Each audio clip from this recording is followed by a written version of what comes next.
जी अस्सलाम वालेकुम dear students, कैसे हैं आप? आई होप आप सब ठीक होंगे। आप कैसे हैं? ठीक ठाक है? योर गुड नेम इज वकील। वकील हमारे साथ हैं। ओके, सो आज का चैप्टर जो है दैट इज चैप्टर नंबर 14 और आज हम एटमॉस्फेयर पर बात करने वाले हैं। और यू नो एटमॉस्फेयर क्या होता है? एटमॉस्फेयर क्या होता है?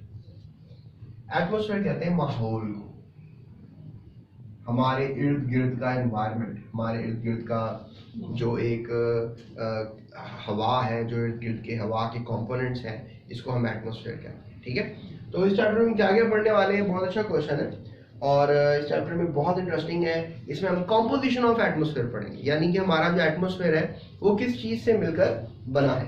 इसके अलावा हम बात करेंगे आपसे लेयर्स ऑफ एटमॉस्फेयर की, यानी जो हमारा एटमॉस्फेयर है उसमें कितनी लेयर्स है, यानी एटमॉस्फेयर को हमने दर्जों में डिवाइड किया हुआ है, तो इस पे बात होगी। इसके अलावा हम आपसे बात करेंगे एयर पॉल्यूटेंट्स की। हमारे जो एटमॉस्फेयर है इसमें बहुत से ऐसे आलूदा मादे होते हैं, उनके ऊपर बात हो जाएगी। और एसिड रेन की बात होगी और एसिड रेन से होने वाले खतरात जो लाइक हैं उनसे, उनके ऊपर हम बात करेंगे। उसके बाद फिर हम ओजोन डिप्लीशन और इट्स इफेक्ट्स, यानी ओजोन जो है वो कम हो रही है, एटमॉस्फेयर के टॉप पे ऊपर चले जाएं तो हमारे पास ओजोन है और वो भी खतरे में है, और डिप्लीट का मतलब कम होना है। तो ये सब बातें हम वक्तन फवक्तन इस चैप्टर के अंदर स्टोरी रिवील करेंगे। लेकिन जो आज का लेक्चर होगा वो शायद हमारा कॉम्पोजिशन ऑफ एटमॉस्फेयर के ऊपर ही होगा। सबसे पहला सवाल जो आपको बोर्ड में आ सकता है वो मैं आपसे करूंगा कि हमारे पास जो नेचुरल सिस्टम है, ठीक है, वो कितने हैं? ठीक है, how many natural systems of earth are. तो मैं आपको नेचुरल सिस्टम्स के बारे में बता देता हूँ। यानी जो हमारी जमीन में नेचुरल सिस्टम्स हैं जो काम कर रहे हैं, वो एटमॉस्फेयर भी बना रही हैं, तो उसकी हम बात करते हैं। सबसे पहले हम बात करते हैं जमीन की। लेट्स से दैट हमारे पास ये जमीन है, ठीक है, और आपको पता है सेंटर से ये सारा मैग्मा है, लावा है, इसको हम कहते हैं लिथोस्फीयर। लिथो मीन अर्थ, ठीक है। What do you call it? What do you call it? Lithosphere. What do you call it? Lithosphere. उसके बाद आपको पता है कि ऊपर पानी है, बहुत ज्यादा समंदर है जमीन के ऊपर, यू नो 3 हिस्से समंदर है, पानी है, और 1 हिस्सा जमीन है, तो उसको हम कहते हैं हाइड्रोस्फीयर। ठीक है, ये पानी वाला जो हिस्सा है, what do you call it? Hydrosphere. Hydrosphere, ठीक है जी। उसके बाद हमारे पास एक और नेचुरल सिस्टम है that is above the water, यानी पहले जमीन, फिर पानी, और फिर उसके ऊपर आपको पता है गैसें रहती हैं बहुत ज्यादा। मेरी आपसे कल थोड़ी सी बात हो रही थी, बहुत सी इसमें क्या रहती हैं? गैसेस रहती हैं। We call it as atmosphere. वैसे मैं इसको जो है अमूमन एटमो वाला सफेयर कहता हूँ। You know sphere is a circular thing और एटम्स ही एटम्स है, you know nitrogen, oxygen, argon, vapours, बहुत कुछ है एटमॉस्फेयर के अंदर, लिहाजा एटमॉस्फेयर ये हमारा तीसरा सिस्टम है। उसके बाद आएगा हमारे पास बायोस्फीयर। इसमें आपको पता है पहाड़ है, फिर दरख्त हैं, और फिर बहुत से जानदार रहते हैं यहाँ पे, यानी you make it a living part of this atmosphere. Living part क्या कहलाएगा? बायोस्फीयर। तो स्टूडेंट्स ये है हमारा इंट्रो इस चैप्टर का। इसमें आपको बताया गया कि नेचुरल सिस्टम जो अर्थ के ऊपर है, जिसके ऊपर स्टडी की जाती है, वो आपका जियोलॉजिकल स्टडी में लिथोस्फीयर आ जाता है। Then we have water, hydrologist जो होते हैं वो हाइड्रोस्फीयर को स्टडी करते हैं। फिर जो क्लाइमेटोलॉजिस्ट होते हैं, जो एनवायरनमेंट को स्टडी करने वाले होते हैं, एनवायरमेंटल बायोलॉजिस्ट या कोई भी और दूसरे लोग, तो वो एटमॉस्फेयर को भी स्टडी करते हैं। और डेफिनेटली आप केमिस्ट्री पढ़ रहे हो तो आप एटमॉस्फेयर चैप्टर पढ़ रहे हो। और इसके अलावा फिर जो एटमॉस्फेयर में जिंदा रहने वाले जानदार हैं उनको हम कहते हैं बायोस्फीयर, यानी वो जितना भी लिविंग पार्ट है पूरे अर्थ का, जहाँ जहाँ पर भी लिविंग क्रीचर्स रहते हैं, तो they make a circular kind of sphere all around the अर्थ, तो वो बायोस्फीयर कहलाता है। तो ये आप सब स्टूडेंट्स को पता होना चाहिए कि हमारे पास नेचुरल सिस्टम कितने काम कर रहे हैं? 4, ठीक है। That is lithosphere, hydrosphere, biosphere and atmosphere. तो हमने जो है अभी आपसे बात कर ली है किसके बारे में? नेचुरल सिस्टम के बारे में। अब नेक्स्ट क्वेश्चन जो आपको हिट होता है एग्जाम में वो है एटमॉस्फेयर की डेफिनेशन और एनवायरनमेंट की डेफिनेशन। अब आपको पता है कि एटमॉस्फेयर जो है वो क्या होता है, ये मैंने आपको बताई थी कल डेफिनेशन। वकील आप बताएंगे हमें atmosphere? Atmosphere is air pollutant जी। एटमॉस्फेयर ये envelope of different gases around the earth, ठीक है, एटमॉस्फेयर क्या है? Envelope of different gases around the different gases. Around the earth. ठीक है जी। तो क्या है एटमॉस्फेयर कि एक जिस तरह एनवेलप समझते हैं आप, जिस तरह एक नोट होता है उसको आप एक गिलाफ में रखते हैं, यानी एक जो कागज का बना हुआ एक पैकेट होता है उसमें डाल देते हैं, उसको एनवेलप कहा जाता है। एनवेलप आप कह लें कि ऐसी चीज होता है जो कवर कर देता है नोट को प्रॉपर्ली, तो इस तरह ही हम समझ लें। हाँ बिल्कुल, कुरान पाक को भी कवर करने के लिए एनवेलप होता है। तो अब ये हमारे पास जो है अर्थ है, इसको हवा ने इन्वेलप किया हुआ है, हवा ने इसको क्या किया हुआ है? इन्वेलप किया हुआ है। तो लिहाजा हम कहेंगे ये इन्वेलप है। एटमॉस्फेयर क्या एन्वेलप है गैसेस का, बहुत से डिफरेंट गैसेस हैं। आई डोंट नो आपको कुछ गैसेस के नाम आते होंगे, जैसे अभी बताया nitrogen gas, oxygen gas, methane gas, argon gas, chlorine gas, ठीक है, वी हैव अमोनिया गैस, ठीक है, और कोई 3 से 4 गैसेस के नाम अभी आप कमेंट करें ताकि हमें पता लगे आपको भी कुछ गैसेस के नाम आते हैं। तो ये हमारे पास डिफरेंट गैसेस हैं। तो उसके बाद हम जो आगे आपसे बात करेंगे एनवायरनमेंट की। तो एनवायरनमेंट की क्या डेफिनेशन होती है? व्हाट आर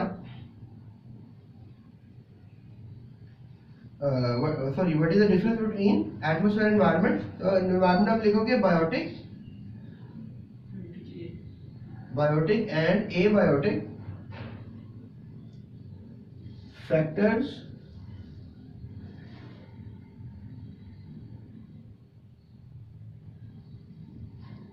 सराउंडिंग अस।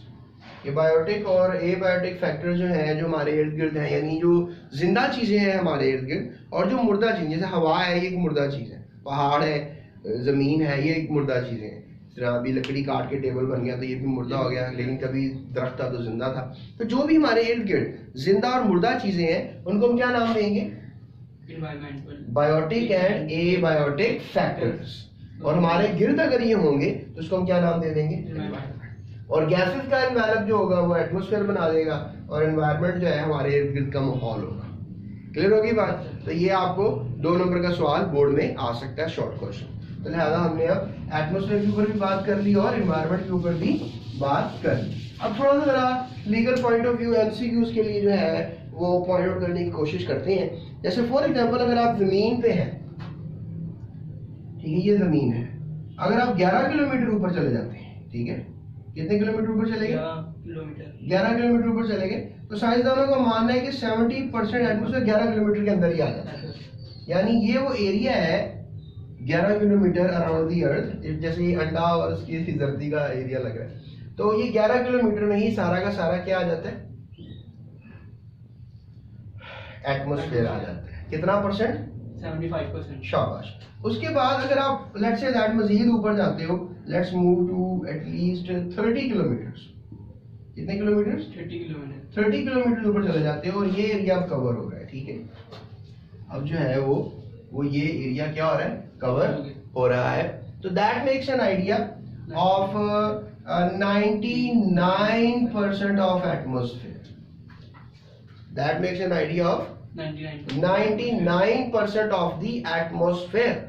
लिहाजा 99% एटमॉस्फेयर जो है वो कौन कवर करता है? 30 किलोमीटर। यानी यहाँ से ऊंचाई पे 30 किलोमीटर पर 99% एटमॉस्फेयर आ जाएगा। बाकी ऊपर जाओगे तो 1% है, यानी ऊपर आप बेशक 95 किलोमीटर चले जाओ, 100 किलोमीटर ऊपर चले जाओ, यू नो, एटमॉस्फेयर थोड़ा सा रह जाएगा, मतलब बहुत कम मामूली गैसेस ऊपर है। लेकिन मैक्सिमम गैसेस 99% गैस कितने किलोमीटर में कवर कर रही है? 30 किलोमीटर।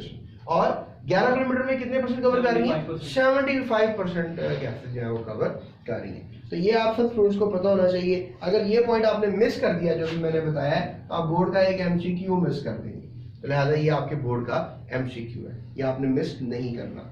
उसके बाद आपको ये मैं बता दूंगा कि नाइट्रोजन की क्या परसेंटेज है। आपको पता ही होगा नाइट्रोजन की परसेंट तकरीबन 78% है, ठीक है, नाइट्रोजन गैस जो एटमॉस्फेयर में होती है।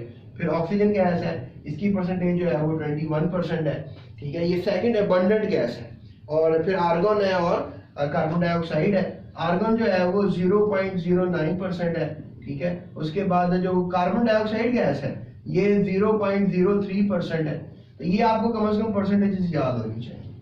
अगर आपको ये परसेंटेजेस याद हो जाती हैं तो इसका मतलब है कि आप एक और एमसीक्यू हल कर लेंगे बोर्ड का कि कौन सी गैस कितने परसेंट पे एटमॉस्फेयर के अंदर मौजूद है।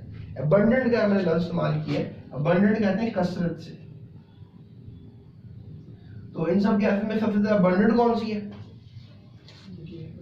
जो 78% है वो कौन सी गैस है? Nitrogen gas.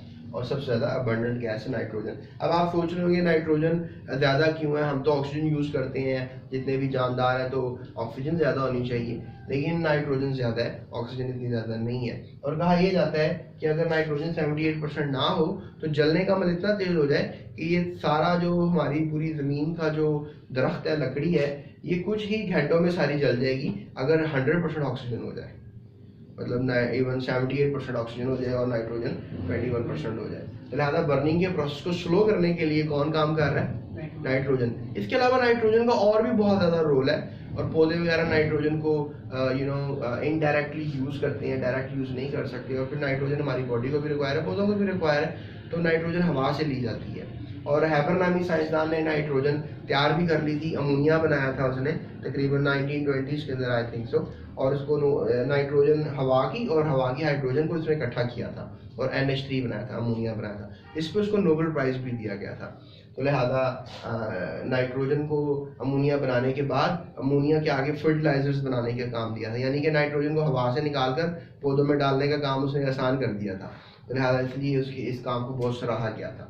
बहरहाल ये था हमारा थोड़ा सा ओवरव्यू अबाउट एटमॉस्फेयर, जिसमें हमने नेचुरल सिस्टम पे बात की, डेफिनेशन एटमॉस्फेयर पे बात की, डेफिनेशन ऑफ एनवायरनमेंट पे बात की, फिर हमने बात की कितने किलोमीटर पे कितना एटमॉस्फेयर आता है, और फिर हमने बात की परसेंटेजेस ऑफ डिफरेंट गैसेस की। अब मैं आपको एक बहुत ज़बरदस्त बात बताने लगा हूँ, इंटरेस्टिंग इन्फॉर्मेशन बताने लगा हूँ जो आपने बड़े ध्यान से सुननी है, ठीक है, ताकि आपका ये टॉपिक भी जो है थॉरली और टोटली जो है वो क्या हो जाए, क्लियर हो जाए। तो लिहाजा हम बात करते हैं आपसे सनलाइट की। सनलाइट जो है आपको पता है उसकी वेवलेंथ जो है वो शॉर्टर रेडिएशंस होती हैं। जैसे लेट्स से दैट ये अर्थ है, ध्यान करें जरा, ये अर्थ है और यहाँ पर क्या है, यहाँ पर ये सन है, ठीक है, ये क्या है, सन है, और ये कुछ रेडिएशंस भेज रहा है सन, ठीक है, सन क्या भेज रहा है, रेडिएशंस, ठीक है, इन्हें हम कहते हैं इलेक्ट्रोमैग्नेटिक रेडिएशंस।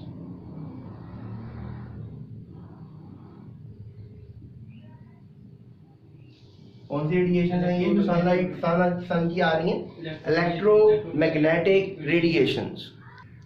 और आपको पता है कि ये हमारे पास जो रेडिएशन है इलेक्ट्रोमैग्नेटिक रेडिएशन है, और ये अर्थ है। और अब सीन क्या होता है कि ये शॉर्टर वेवलेंथ है, ठीक है, ये जो अभी आपको वेवलेंथ नजर आ रही है, फ्रीक्वेंसी नजर आ रही है, क्या है, शॉर्टर है, लेकिन टकराने के बाद ये क्या हो जाती है, लॉन्गर वेवलेंथ हो जाती है।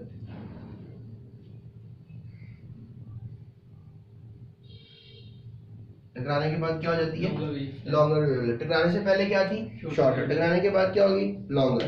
तो लिहाजा ये लॉन्गर वेवलेंथ होती है, इसको आप हीट भी कह सकते हैं। ये क्या थी, रेडिएशन सोलर एनर्जी थी जब आई थी, टकराने के बाद ये क्या बन गई, हीट बन गई। समझ रहे हैं, ये सारा सीन होता है, यानी अभी जो धूप आ रही है वो क्या हो रहा है, टकराने के बाद क्या बन रही है, हीट बनती जा रही है। और हीट की जो रेडिएशन है वो क्या होती है, लॉन्गर वेवलेंथ वाली होती हैं, और जो इलेक्ट्रोमैग्नेटिक यानी सोलर एनर्जी की रेडिएशन होती हैं वो क्या होती हैं, शॉर्टर वेवलेंथ वाली। तो सारी ये वेवलेंथ का खेल है, ठीक है। उसके बाद हमारे पास क्या है नेक्स्ट, कि on the average there is a total 32% reflection of light, ठीक है। अब होता क्या सीन है कि जब लाइट आती है, ठीक है, लेट्स से दैट कि लाइट आई तो रिफ्लेक्ट कितनी होगी, 32%। अब आप कहोगे सर रिफ्लेक्ट क्या मतलब हुआ, रिफ्लेक्ट का मतलब होगा जो सन से मतलब अर्थ है ना, एटमॉस्फेयर है, जो लाइट आ रही है तो 32% तो वापस चली जाती है। 32% क्या होती है, हाँ, सन की जो एनर्जी हो यहाँ पहुंच ही नहीं पाती, जमीन तक नहीं अप्रोच हो पाती इसकी, तो रिफ्लेक्शन हो जाती है, यानी यूज किया बगैर ही वो। अब तुम कहोगे सर कौन कौन सी चीजें इसको रिफ्लेक्ट करती हैं, तो मैं ये बता देता हूँ। 6% जो है वो कह लो कि सरफेस रिफ्लेक्ट करती है, यानी ये जो रिफ्लेक्शन दिखा रहा हूँ मैं आपको, ये 6% है, यानी जो 32% रिफ्लेक्शन हुई है उसमें 6% रिफ्लेक्शन किसने की है, अर्थ सरफेस में, क्लियर। उसके बाद 6% ये हो गई। उसके बाद आप कह लो कि 26% जो है वो रिफ्लेक्ट करती है, ठीक है, 26%, क्योंकि 26 जमा 6 क्या हो गया 32। तो लिहाजा जो 26% रिफ्लेक्शन हुई है वो 3 से 4 चीजों ने की है। किसने की है? 26% क्लाउड्स रास्ते में आ जाते हैं तो लाइट वापस चली जाती है। ऐसा ही है, क्लाउड्स भी तो आते हैं ना, तो लाइट आती है, फिर लाइट नहीं आती ना, क्या होती है? लाइट क्या हो जाती है? रिफ्लेक्ट हो जाती है। इसके अलावा पता है कि एटमॉस्फेयर में जो गैसेज है बताया आपको, नाइट्रोजन ऑक्सीजन जो अबंडेंट है, ये भी तो रिफ्लेक्ट करती होंगी। तो लिहाजा ये भी क्या कर देती हैं, गैसेज क्या कर देती है? रिफ्लेक्ट कर देती हैं। इसके बाद आपको पता है कि जो हमारा एटमॉस्फेयर है इसमें बहुत ज्यादा क्या है, स्मोक है, इसमें बहुत ज्यादा डस्ट उड़ रही है। तो क्या ख्याल है, डस्ट में भी तो लाइट पड़ती होगी ना, तो लिहाजा डस्ट भी क्या कर देती है, जो लाइट है उसको क्या कर देती है? रिफ्लेक्ट कर देती है, छुपाती नहीं है, रिफ्लेक्ट वापस भेज देती है। लिहाजा कितने परसेंट वापस जाती है? 32%। इसमें 6% जो है वो अर्थ सरफेस वापस भेज देता है, और क्लाउड्स, गैसेस और डस्ट पार्टिकल जो है वो भी वापस भेज देते हैं। तो लिहाजा ये आपको पता होना चाहिए कि डस्ट पार्टिकल्स, गैसेस और क्लाउड्स भी, और टोटल रिफ्लेक्शन ये रहती है। उसके बाद फिर मैं किसकी बात करूंगा? एब्जॉर्प्शन की। तो लिहाजा अब मैं आपसे बात कर लेता हूँ एब्जॉर्प्शन की, right? So let me just really talk about absorption. Absorption of light. अब लाइट की एब्जॉर्प्शन पे मैं बात करूंगा। आप कहते हैं जी कि जो अर्थ जो है वो एब्जॉर्ब कर रहा है उसको कितने परसेंट लाइट का? 80% of sunlight is absorb by the atmospheric gas. यानी जो ये एटमॉस्फेरिक गैसेज हैं, ये जो मैंने भी आपको बताई हैं एटमॉस्फेरिक गैसेज, ये तकरीबन एब्जॉर्ब कर लेती हैं राउंड अबाउट, अभी बताया मैंने आपको 18%। यानी रिफ्लेक्ट भी, ये हवा की गैसेज हैं ये रिफ्लेक्ट भी करती हैं। रिफ्लेक्ट कितना करती हैं? कोई क्लाउड्स और डस्ट पार्टिकल मिला के 26%, ठीक है। लेकिन गैसेज, जो एटमॉस्फेयर की गैसेज हैं वो एब्जॉर्ब कर लेती हैं सनलाइट को, अपना जज़ब कर लेती हैं, राइट? और वो कितने परसेंट कर लेती हैं? 18% कर लेती हैं। और ये सारी कहानी जो है आपको पता होनी चाहिए। So the remaining 50% जो है वो reaches up to their surface and is absorbed by it। और उसके बाद जो तकरीबन 50% रह जाती है, मतलब इसको जमा करें तो ये कितनी हो जाती है टोटल? 68%। तो 68% एब्जॉर्ब होती है, तो 50% जो है वो अर्थ एब्जॉर्ब कर देता है। अब आप कहोगे सर अर्थ तो रिफ्लेक्ट भी कर रहा था, तो अर्थ एब्जॉर्ब भी कर रहा है, मतलब अर्थ पे जो टोटल लाइट आती है वो 56% आती है। अर्थ सरफेस के ऊपर जो लाइट आती है 6% वो रिफ्लेक्ट कर देता है, 50% जो है वो एब्जॉर्ब कर लेता है। अब तुम कहोगे सर 50% कैसे एब्जॉर्ब करता है? देखो पहाड़ गर्म होते हैं, जमीन गर्म होती है, मिट्टी गर्म होती है, तो ये क्या है, टकराने के बाद जो हीट की फॉर्म में कन्वर्ट हो जाती है, तो ये एब्जॉर्प्शन ही हो रही है। और आपको पता है जमीन पे कितने पौधे हैं, कितने प्लांट्स हैं, और वो सारे जिंदा किसकी वजह से हैं? वो ऑक्सीजन की जिंदा तो है, चलिए ठीक है, ऑक्सीजन जिंदा है, लेकिन वो सनलाइट की वजह से जिंदा है। अगर सनलाइट वो एब्जॉर्ब नहीं करेंगे तो वो कैसे जिंदा रहेंगे? सोचने वाली बात है ना। सनलाइट नहीं होगी तो फिर प्लांट्स भी क्या हो जाएंगे? डेड हो जाएंगे। तो लिहाजा 50% जो है वो अर्थ जो है क्या करती है? एब्जॉर्ब कर लेती है सनलाइट। 50% जो है एटमॉस्फेरिक लाइट जो है वो कौन एब्जॉर्ब करता है? एब्जॉर्प्शन ऑफ लाइट जो है, सॉरी, वो कौन एब्जॉर्ब करता है? अर्थ 50% करता है, और 80% कौन करता है? Atmospheric gases. तो ये एमसीक्यू है, ये आप लिख भी सकते हैं, ये पॉइंट्स बड़े इंपॉर्टेंट है, ये आप भी स्टूडेंट्स लिख लें डाउन, इसको आप अपने रफ नोट्स में अपलोड करें, क्योंकि ये बहुत इंपॉर्टेंट है। अगर ये चीज़ आपको नहीं आएगी तो it will be difficult, right, for you for MCQs. याद रखें टोटल लाइट रिफ्लेक्शन 32%, 6% जो है वो रिफ्लेक्शन फ्रॉम द सरफेस है, 26% ये बॉडीज रिफ्लेक्ट कर रही हैं, और उसके बाद 18% जो है और 50% एब्जॉर्ब हो रही है। 18% एटमॉस्फेरिक गैसेस एब्जॉर्ब कर रही हैं, और 50% तो अर्थ ही एब्जॉर्ब कर रहा है लाइट को, और इस तरीके से सनलाइट जो है रोल अपना अदा कर रही है। और उसके बाद क्या हो रहा है कि the energy is radiated as a heat energy of longer wavelength which is absorbed by the water vapours and carbon dioxide, ठीक है। और ये जो एब्जॉर्ब हुई है ना, देखो एक और बात सुनो, ये जो एब्जॉर्ब हुई है कितने परसेंट एब्जॉर्ब हुई है सरफेस में? 50%। अब दोबारा एब्जॉर्ब होने के बाद ये क्या बन गई? हीट बन गई है। और हीट को पता कौन एब्जॉर्ब कर रहा है? एटमॉस्फेयर में हीट को भी तो कोई एब्जॉर्ब कर रहा होगा ना, ताकि हीट चली ना जाए वापस बाहर ना खला में चली जाए, तो उसको एब्जॉर्ब कौन कर रहा है? कार्बन डाइऑक्साइड और वाटर वेपर्स। तो ये बात बहुत इंपॉर्टेंट है कि एटमॉस्फेयर का टेम्परेचर कौन मेंटेन कर रहा है, तो लिहाजा वो कौन मेंटेन कर रहा है? कार्बन डाइऑक्साइड और वाटर वेपर्स मेंटेन कर रहे हैं। और एटमॉस्फेयर बढ़ने के बाद आपको ये बात नहीं पता कि हमारी अर्थ का टेम्परेचर मेंटेन कौन कर रहा है, तो लिहाजा ये फिर डिजास्टर्स थिंकिंग है आपके चैप्टर को लेकर। आपको पता होना चाहिए कि आपकी अर्थ का टेम्परेचर कौन मेंटेन कर रहा है और कौन मेंटेन कर रहा है, कार्बन डाइऑक्साइड वाटर मेंटेन कर रहे हैं। लिहाजा ये चीज आपको पता होनी चाहिए। सो एटमॉस्फेयर में हमने इस चीज को देख लिया है। अब अगली जो हम बात करेंगे आपसे नेक्स्ट लेक्चर में, वो हम बात करेंगे आपसे about the layers of the atmosphere, और वो भी लेक्चर बहुत इंटरेस्टिंग होगा, तो मेरे साथ रहिएगा, कहीं जाना नहीं है आपने। और उस लेक्चर में हम बात करेंगे आपसे अबाउट दी डिफरेंट लेयर्स। और अभी मजीद वीडियोस के लिए डिस्क्रिप्शन देखें आप, और चैनल की प्लेलिस्ट में जा सकते हैं। और इसके अलावा मेरे चैनल को भी सब्सक्राइब कर लें, क्योंकि बहुत ही इंटरेस्टिंग वीडियोस और बहुत ही इंटरेस्टिंग इन्फॉर्मेशन मैं आपको इस चैप्टर के थ्रू जो है प्रोवाइड करता हूँ, और प्लेटफॉर्म के थ्रू प्रोवाइड करता हूँ, इस चैनल के थ्रू प्रोवाइड करता हूँ।